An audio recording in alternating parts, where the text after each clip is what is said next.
Hi friends, குவைத்துக்கு வரணும் இல்லை ஊருக்கு போகணும்னு சொல்லிட்டு நினைக்கிறவங்களுக்கு மகிழ்ச்சியான செய்தி ஒன்று வெளியாகிருக்குங்க. ஜூலை 1லேருந்து குவைத்தோட சர்வதேச விமான நிலையத்தில் இருக்கக்கூடிய T4 முனையத்திலிருந்து இண்டிகோ விமான சேவை தொடங்க போறாங்க. போதைப் பொருள் வழக்குகளில் 14 நபர்கள் கைது மற்றும் யூகேவிலிருந்து ஷாம்பு பாட்டில்களில் கடத்தி வரப்பட்ட 5 கிலோ போதைப் பொருட்கள் பறிமுதல். அடுத்து வீட்டில் சட்டவிரோதமாக உணவு தயாரித்து விற்பனை செய்து வந்த வெளிநாட்டு தொழிலாளர்கள் கைது. கடைசியாக இந்தியர் ஒருவர் குவைத்தில் மரணமடைந்த துயரமான சம்பவம். இன்னும் பல தகவல்களை இந்த வீடியோல நம்ம பார்க்க போறோம். அதனால இதை பார்க்கக்கூடிய வியூவர்ஸ் நீங்க பார்க்கறது மட்டும் இல்லாம நம்மளோட ஃப்ரெண்ட்ஸ் அண்ட் ஃபேமிலிக்கும் வீடியோவை ஷேர் செஞ்சு விட்டுட்டு முக்கியமான தகவல்களை உங்க கிட்ட கொண்டு வந்து சேர்க்கிற என்னைய சப்ஸ்கிரைப் பண்ண மறந்துடாதீங்க. இப்ப வாங்க குவைத்தோட மிக முக்கியமான நியூஸை பார்த்தலாம். நான் உங்கள் ஏகே தமிழா 360. குவைத்தில் வீட்டு வேலைக்கு ஆட்கள் எடுப்பாங்க பாத்தீங்களா, அதற்கான புதிய சுற்றறிக்கையை உள்துறை அமைச்சகம் வெளியிட்டிருந்தாங்க. இதன்படி இந்தியா, இலங்கை, பிலிப்பைன்ஸ், நேபாளம் உள்ளிட்ட 10 நாடுகளிலிருந்து பணியாளர்களை ஆட்சேர்ப்புக்கு அனுமதி வழங்கப்பட்டிருக்கு. அதே நேரத்தில் 27 நாடுகளில் இருந்து பணியாளர்களை ஆட்சேர்ப்பு செய்வதற்கு தடை விதிக்கப்பட்டிருக்கு. இந்த புதிய உத்தரவு உடனடியாக அமலுக்கு வந்ததுடன் குடியிருப்பு விவகாரத்துறைகள் மற்றும் சேவை மையங்களுக்கு சுற்றறிக்கை அனுப்பப்பட்டதா சொல்லியிருக்கிறாங்க. அடுத்து குவைத் அல்-கசூர் பகுதியில் உள்ள ஒரு தனியார் வீட்டில் சட்டவிரோதமாக மளிகை கடை மற்றும் உணவுப் பொருள் விற்பனை மையம் நடத்தப்பட்டு வந்தது அதிகாரிகள் சோதனையின் போது கண்டுபிடிச்சிருக்கிறாங்க.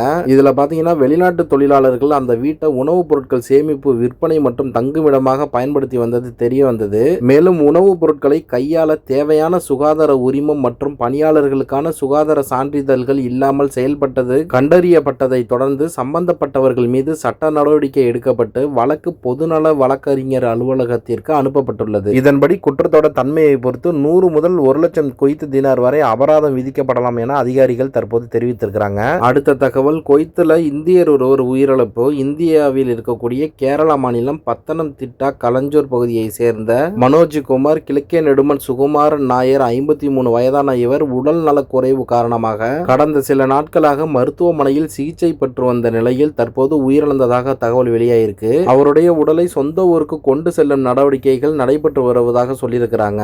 இன்னால் இல்லாஹி இன்ன இலைஹி ராஜுவும் நம்ம பல வீடியோக்கள் சொல்லிட்டோம், வயசாயிடுச்சுன்னா தயவுசெஞ்சு ஊருக்கு போயிடுங்கன்னு. கடன் காலத்துக்கும் ஒழியாதுங்க. அதனால முடிஞ்ச அளவுக்கு கையில பணத்தை எடுத்துக்கிட்டு நம்மளுக்கு தெரிஞ்ச தொழில போய் ஊர்ல வச்சுட்டு பொழைச்சிக்கிட வேண்டியதான். வயதான நபர்கள் அப்ராட்ல இருந்துகிட்டு இந்த வீடியோவை பார்த்துட்டு இருந்தீங்கன்னா நல்லா இருப்பீங்க. குடும்பங்களோட கடைசி நாட்களை போய் சந்தோஷமா வாழ்ந்துட்டு போங்க. இப்போ அடுத்த தகவலை பார்த்தீங்கன்னா, குவைத்தில் 8 போதைப் பொருள் வழக்குகளில் 14 நபர்களை கைது செய்ததோடு போதைப் பொருட்களையும் பறிமுதல் செஞ்சிருக்கிறாங்க.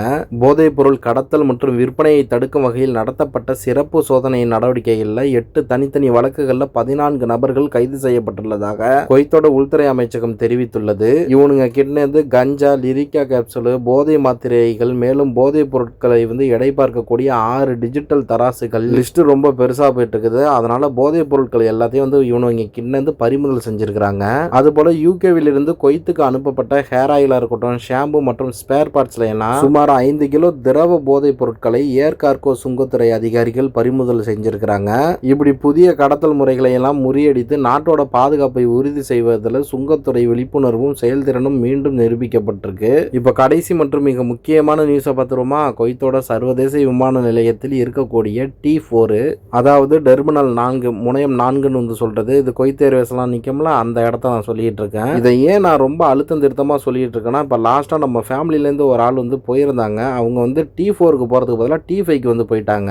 இந்த T4, T5 இந்த 2 டெர்மினல்ல இருந்தும் அந்த டயத்துல அகமதாபாத்துக்கு ஃபிளைட் போயிருந்துருக்குது. அவங்க ரொம்ப கன்ஃபியூஷன் ஆகி T5 போறதுக்கு பதிலாக T4 போர்டிங்ல போய் நின்று அவங்களுக்கு போர்டிங் கவுண்டரே க்ளோஸ் ஆயிருச்சு. கடைசியில் ஃபிளைட்டையும் மிஸ் பண்ணிட்டாங்க, அவங்களுக்கு ரீஃபண்டும் கிடைக்கல. புதுசாக தான் டிக்கெட்டை போட்டுக்கிட்டு ஊருக்கு போனாங்க. அதனால தெளிவாக கவனிச்சுக்கிடுங்க. நான் சொல்றது T4 முனையம் 4லேருந்து வருகின்ற ஜூலை 1ஆம் தேதி முதல் குவைத் டு ஹைதராபாத்துக்கு இண்டிகோ விமான சேவைகள் தொடங்கப்பட உள்ளது. தற்பொழுது விமான டிக்கெட் முன்பதிவுகள் தொடங்கியுள்ளதாகவும் அதிகாரிகள் தெரிவித்துள்ளனர். அதனால ஊருக்கு போறதுக்காண்டி வெயிட் பண்ணிட்டு இருக்கிறவங்க இந்த இண்டிகோ இருக்குதான் செக் பண்ணி பார்த்துக்கிட்டு போங்க. மேலும் இங்கிருந்து ஊருக்கு போகணும், இல்லை ஊர்ல இருந்து இங்க வரணும் அப்படின்னு சொல்லிட்டு இருப்பாங்கல்ல, அவங்களுக்கு இந்த வீடியோவை எடுத்து ஷேர் செஞ்சு விட்டுட்டு நம்மளை சப்ஸ்கிரைப் பண்ணி ஃபாலோ பண்ண மறந்துடாதீங்க. See you நண்பா.